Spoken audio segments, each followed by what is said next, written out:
Hi, this is Jamie Duvall, the host of Movie Geeks United and our brand new series, Movie Geek Yearbook. Movie Geek Yearbook goes week by week to cover each film released in the United States during the year of 1970. This special preview of our upcoming series covers George Stevens' final film, The Only Game in Town, starring Warren Beatty and Elizabeth Taylor. You can find more information on Movie Geek Yearbook at our website at moviegeekyearbook.com, and stay tuned for the series premiere on June 1st. Released on January 21st, our next film is a modest little romance. Or at least, that was the initial idea.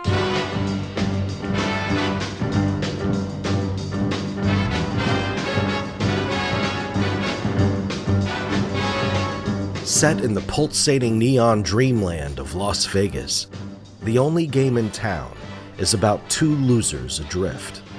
One is an over-the-hill showgirl who's been wasting away in her tiny apartment waiting for her lover, a married man from San Francisco, to leave his family and rescue her. The other is an enthusiastic but perpetually doomed piano player in a dive bar. They meet, argue, and of course, fall in love. A simple theme, a single apartment, a true two-hander. What could possibly go wrong? The town is Las Vegas, and these are the rules of the game. Take Academy Award-winning Elizabeth Taylor as a beautiful loser who always gave more than she got. Take Warren Beatty as a loser with winning ways and a crazy dream of beating the game just once. Some enchanted evening, Give them Academy Award-winning George Stevens as a director in a stage hit by Pulitzer Prize-winning dramatist Frank Gilroy. Go away! And you've got a sure winner in The Only Game in Town.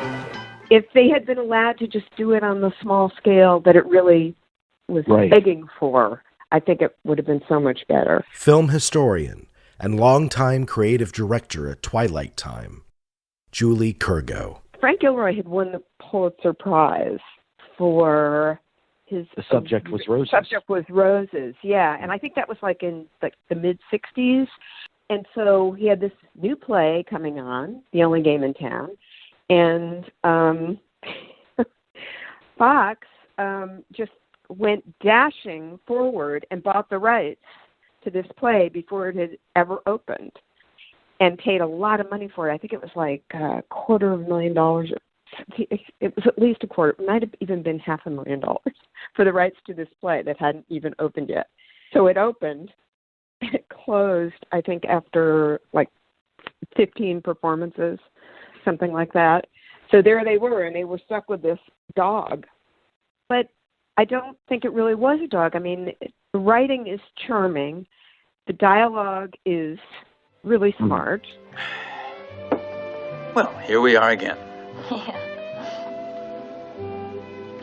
You don't remember me. Of course I remember you. Where was it? What was what? I knew it. What are you talking about? 3 summers ago, a party at Al Russo's. Who's Al Russo? We got high. You and I. That rhymes. We left the party, and we wound up back at my place. I've never met you before in my life until last night.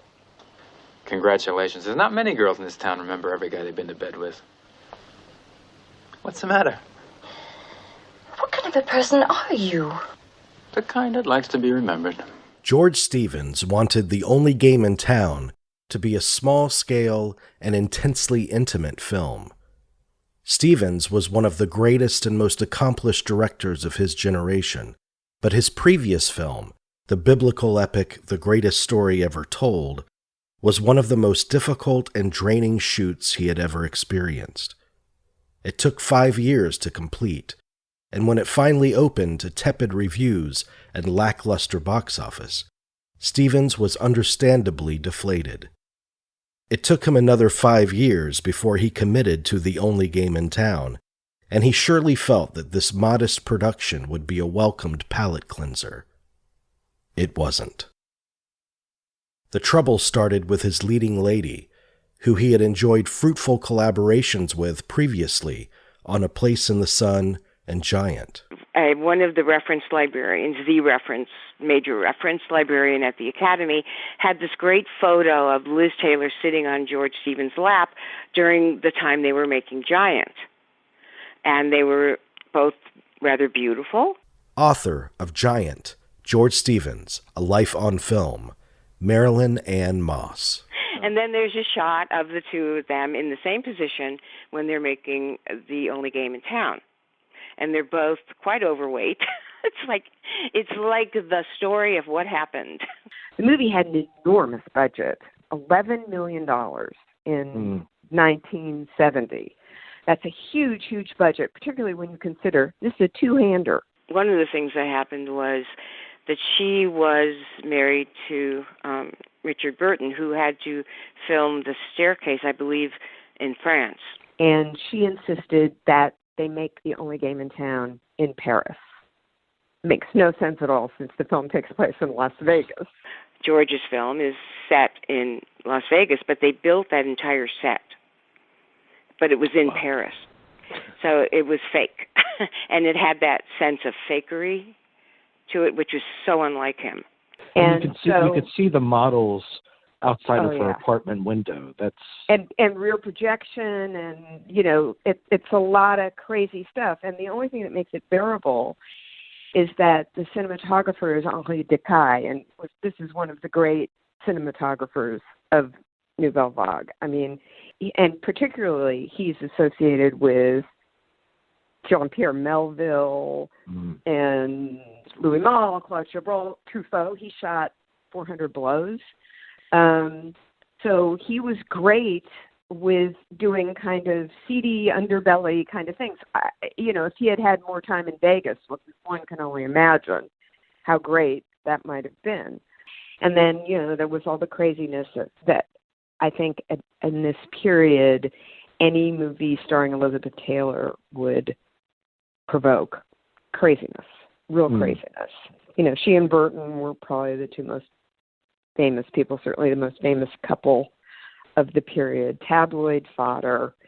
And Burton was being a real pig. Pardon me for saying that. Oh, my goodness.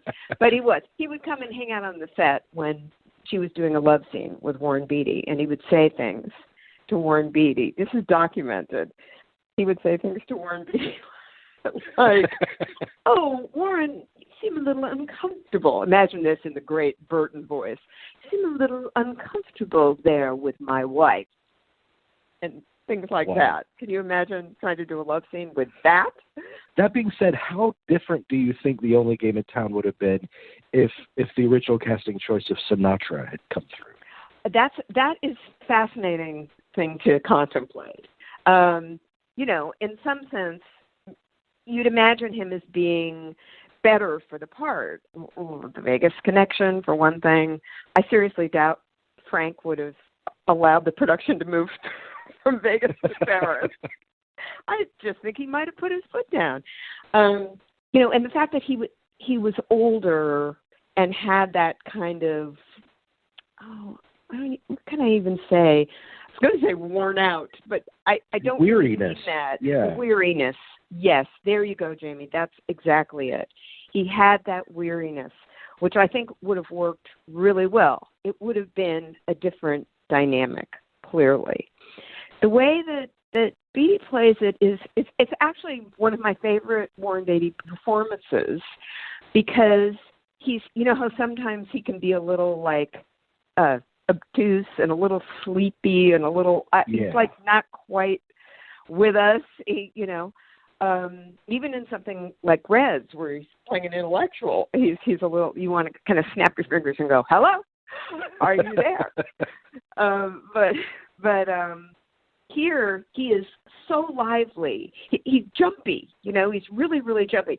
And the other thing that's very interesting is he plays a guy who's like a cocktail pianist. And Beatty was a cocktail pianist. He made money as a cocktail pianist when he was a struggling actor. He really could play the piano. So there's one scene in Only Game in Town where the scene opens with beautiful hands, tenderly caressing the piano keys. And you think, oh, that's nice. Now we're going to have a cut to Warren Beatty. Famous song? First one's in the house. But not for me.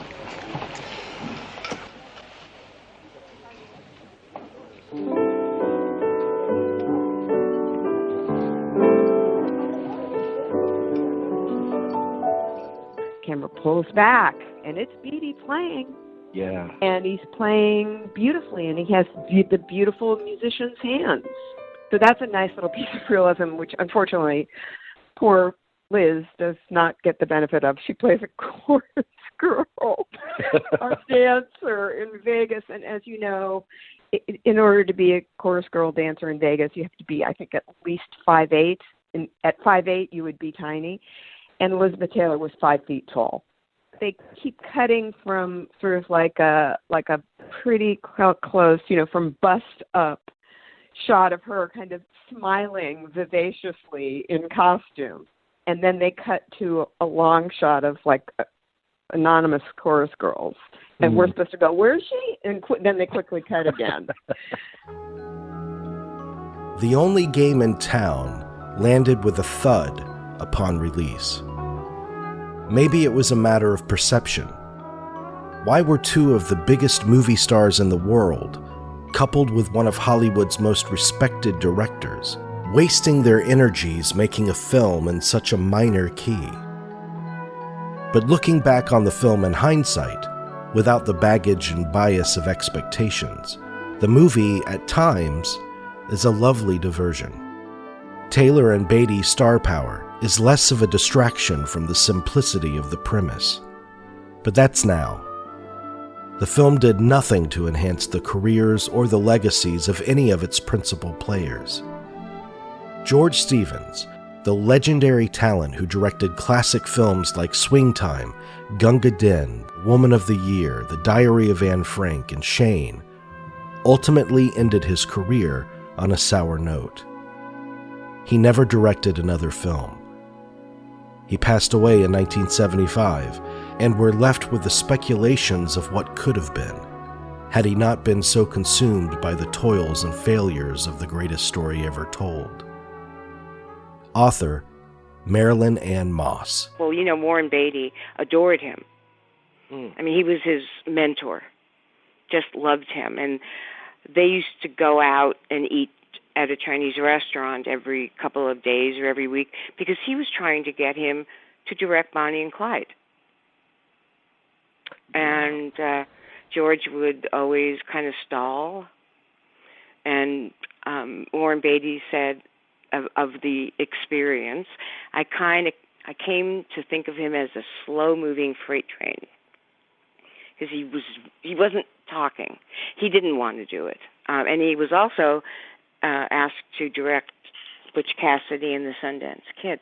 While his performance in The Only Game in Town is more enjoyable and energetic than is generally remembered, this square, unassuming little film represented a definite step back for Warren Beatty, especially after he electrified American cinema into an exciting new direction just 3 years earlier with Bonnie and Clyde. One can imagine that Beatty sensed this and knew he had to pursue more daring turf for his next project. Unbeknownst to him, as The Only Game in Town opened and flopped in theaters, his next director was waiting in the wings and would unleash his own revolutionary masterpiece just 4 days later.